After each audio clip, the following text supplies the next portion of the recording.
گاهی فقط یک جمله، یک آیه میتونه همه تاریکی‌های زندگیت رو روشن کنه.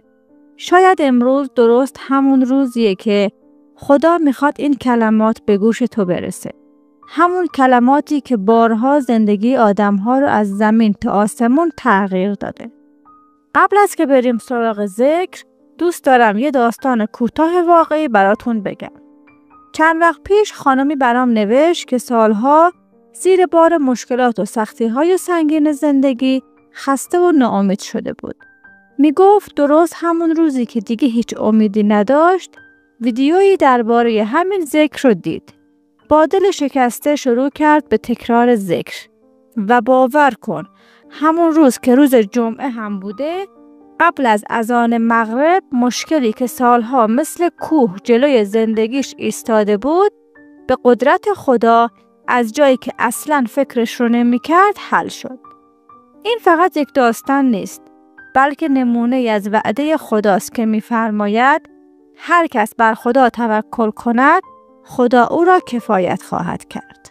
این ذکری که الان قراره بگم فقط برای داستان یک نفر نیست، برای همه ماست. اگر در مشکلات مالی گرفتار شدی و فکر کردی همه درها بسته است، این ذکر رو تکرار کن.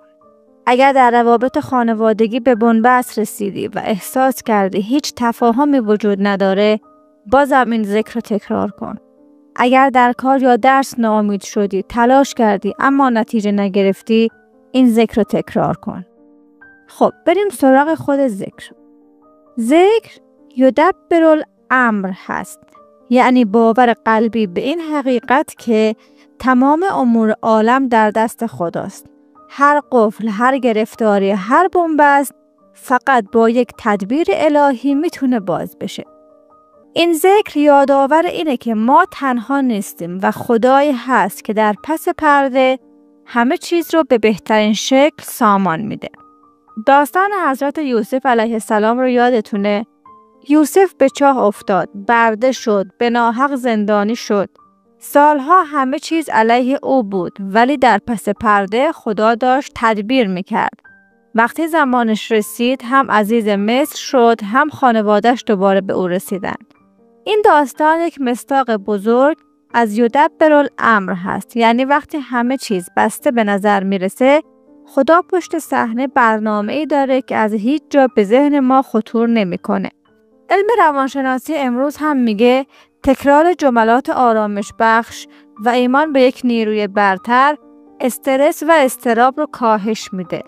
ذکر گفتن باعث میشه ذهن از افکار منفی فاصله بگیره و به آرامش نزدیک بشه. اما فرق ذکر الهی مثل یدبر الامر با جمله‌های انگیزشی اینه که اینجا تو داری به قدرت بی‌نهایت خدا تکیه میکنی، نه فقط به تلقین خودت. پس اثرش هم عمیق‌تره، هم واقعی‌تره. این ترکیب ایمان و آرامش روانی میتونه کوههای غم رو از سر راهت برداره. روش استفاده و ختم این ذکر: اگر در سختی و تنگنا هستی، مخصوصا در روزهای پنجشنبه و جمعه، با حضور قلب این ذکر رو زیاد تکرار کن. هر بار که دلتنگ شدی یا فکر کرده راهی نداری، فقط بگو یدبر الامر. اهل دل توصیه میکنن که وقتی خیلی در فشار هستی، عصر جمعه تا زمان اذان مغرب این ذکر رو زمزمه کن. همونطور که در داستان اون خانم دیدیم، همه لحظه های خاص اجابت دعاست.